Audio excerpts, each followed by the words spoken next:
हमारा आज का टॉपिक वायुमंडल का संगठन तथा संरचना या composition and structure of the atmosphere है। सबसे पहले हम यह समझ लें कि कंपोजिशन या संगठन या स्ट्रक्चर या संरचना क्या होता है। अगर हम वायुमंडल के संगठन की बात करते हैं तो उसमें हमें यह बताना होता है कि एटमॉस्फेयर किन तत्वों या एलिमेंट से मिलकर बना हुआ है। और अगर स्ट्रक्चर की बात करते हैं तो इसमें वायुमंडल की अलग अलग लेयर की हम बात करते हैं। तो सबसे पहले हम समझते हैं कि वायुमंडल किसे कहते हैं। पृथ्वी के चारों तरफ कई सौ किलोमीटर की मोटाई में व्याप्त वायु के आवरण को वायुमंडल कहा जाता है। यह एटमॉस्फेयर पृथ्वी के ग्रेविटेशनल फोर्स के कारण ही इसके साथ टिका हुआ है और यह पृथ्वी के साथ रोटेशन करता है और वायु के कुल द्रव्यमान या मास का 99% पृथ्वी की सतह से लगभग 32 किलोमीटर की ऊंचाई पर स्थित है।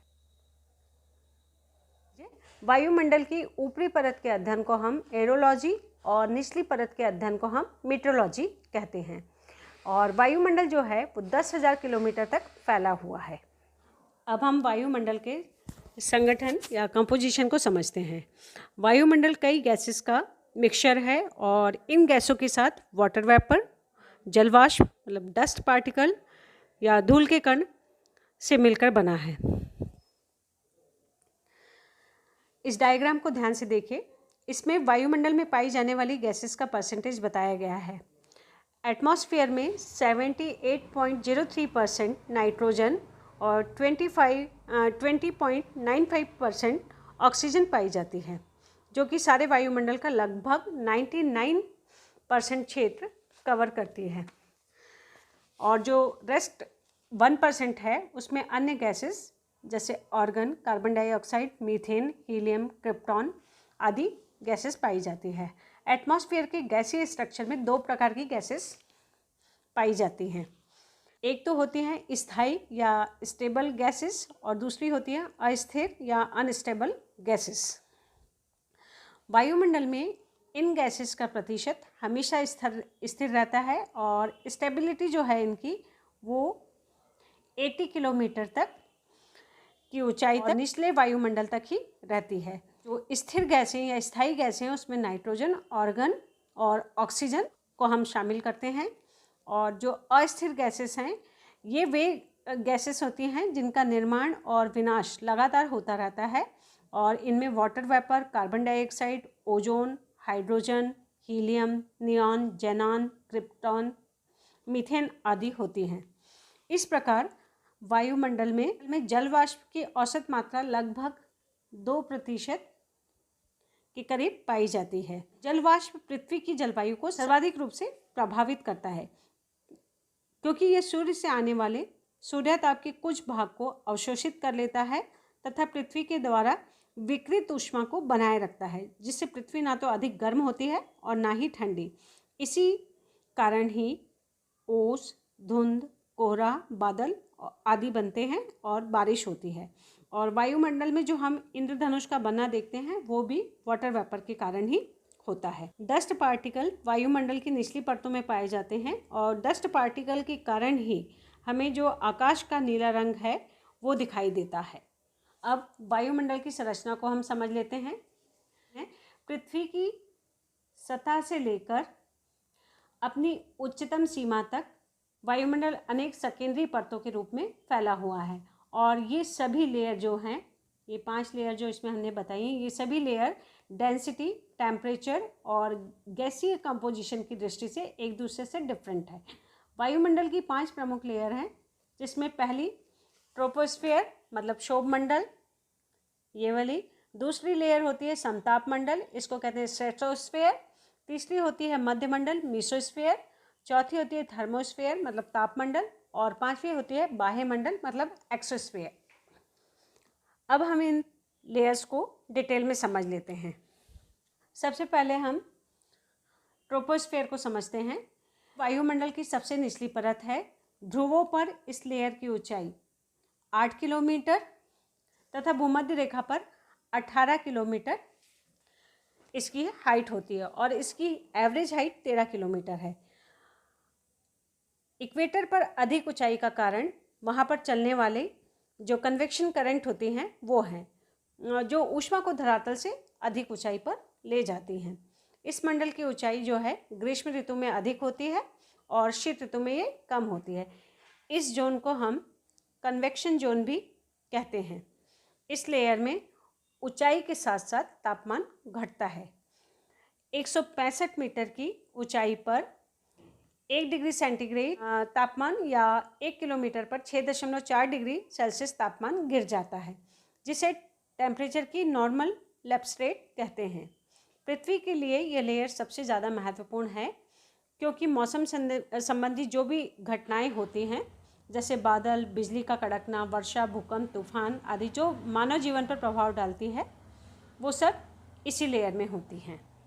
इस लेयर में कार्बन डाइऑक्साइड गैस पाई जाती है, जो सबसे भारी गैसों में शामिल है और भारी होने के कारण वायुमंडल की निचली सतह पर पाई जाती है। और CO2 गैस यहाँ पर पाए जाने के कारण इनकमिंग सोलर रेडिएशन को ये गैस अवशोषित करने के लिए जानी जाती है, इसलिए इसे ग्रीन हाउस गैस की श्रेणी में रखा जाता है। इसी प्रकार ऑक्सीजन को भी हम जीवनदायिनी गैस कहते हैं। मतलब इसमें एक चीज़ हमें समझने की है इसमें कि ऑक्सीजन के बिना आग नहीं जलाई जा सकती है। तो इस प्रकार ऑक्सीजन ऊर्जा का प्रमुख साधन है और ऑक्सीजन की उत्पत्ति जो है फोटोसिंथेसिस से होती है। और नाइट्रोजन गैस भी एक जो महत्वपूर्ण है इस मंडल में पाई जाती है और वायुमंडल में वैसे तो 128 किलोमीटर की ऊंचाई तक पाई जाती है, तथा नाइट्रोजन वायु में उपस्थित ऑक्सीजन के प्रभाव को कम करती है। मतलब अगर वायुमंडल में नाइट्रोजन नहीं होती तो वस्तुएं इतनी तेज़ी से जलती कि उन पर कंट्रोल करना मुश्किल हो जाता है। और नाइट्रोजन जो है वो उससे ही पेड़ पौधों में प्रोटीन का निर्माण होता है, जो हमारी भोजन श्रृंखला का एक प्रमुख तत्व है। ट्रोपोस्फियर की ऊपरी सीमा को ट्रोपोपॉज कहते हैं। ये ट्रोपोस्फियर और स्ट्रेटोस्फियर को अलग करती है। ये 1.5 से 2 किलो मोटी इस लेयर को roof of the weather change या मौसमी परिवर्तनों की छत कहते हैं। इस ऊंचाई पर तापमान गिरना बंद हो जाता है और इस 1.5 किलोमीटर की जो मोटी पट्टी है यहाँ पर, जिसको हम ट्रोपोपॉज कह रहे हैं, इसमें समताप मंडल और क्षोभ मंडल दोनों के ही गुण पाए जाते हैं। क्षोभ मंडल के ऊपर समताप मंडल या स्ट्रेटोस्फीयर है। यह लेयर ट्रोपोस्फीयर से ऊपर पृथ्वी की सतह से लगभग 50 किलोमीटर की ऊंचाई तक फैली है। इसके निचले भाग में 20 किलोमीटर की ऊंचाई तक, मतलब यहाँ पे अगर हम बोले 20 किलोमीटर की ऊंचाई तक तापमान में कोई भी परिवर्तन नहीं होता। इस तापमान में कोई परिवर्तन नहीं होने के कारण ही इस परत का नाम जो है समताप मंडल रखा गया है।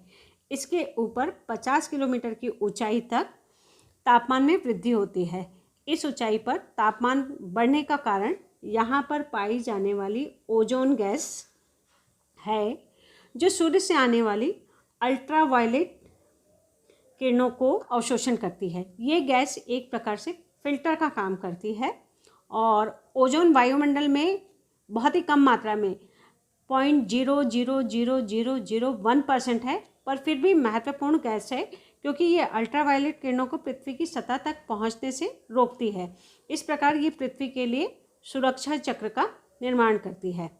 इस मंडल में मौसम संबंधी घटनाएं नहीं होती हैं और जो वायु है वो वर्टिकल डायरेक्शन में चलती है, जिस कारण यह लेयर जेट वायुयान उड़ाने के लिए आदर्श मानी जाती है। और इस परत में भी अंतरिक्ष से आने वाले उल्कापिंड जलकर नष्ट हो जाते हैं। स्ट्रेटोस्फीयर के ऊपर की सीमा स्ट्रेटोपॉज कहलाती है और इसमें ओजोन की मात्रा अधिकतम होती है। इस पेटी में कभी कभी मोतियों जैसे बादल दिखते हैं, जिसे पर्ल क्लाउड कहते हैं। एक बात और है, यहाँ पे इसको याद कर लीजिए कि ओजोन लेयर को बचाने के लिए, जागरूकता फैलाने के लिए 16 सितंबर को ओजोन दिवस मनाया जाता है। ये कई बार कंपटीशन एग्जाम में ये पूछ लिया जाता है कि ओजोन दिवस किस दिन मनाया जाता है। स्ट्रेटोस्फीयर के ऊपर मेसोस्फीयर या मध्यमंडल पाया जाता है। ये वायुमंडल की तीसरी परत है। ये 80 किलोमीटर की ऊंचाई तक फैली हुई है। इस लेयर में ऊंचाई के साथ तापमान गिरने लगता है और 80 किलोमीटर की ऊंचाई पर टेम्परेचर -100 डिग्री सेंटीग्रेड हो जाता है। मीसोस्फीयर में एटमॉस्फेयर का सबसे कम तापमान पाया जाता है।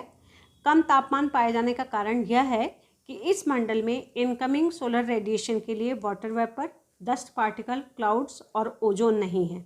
इस मंडल में भी उल्कापिंड से संबंधित घटनाएं होती हैं और मध्य मंडल की ऊपरी सीमा मीसोपॉज कहलाती है।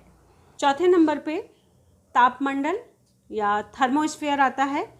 यह मंडल मीसोस्फीयर से ऊपर वायुमंडल की चौथी परत है जो 80 किलोमीटर से 640 किलोमीटर की ऊंचाई तक है।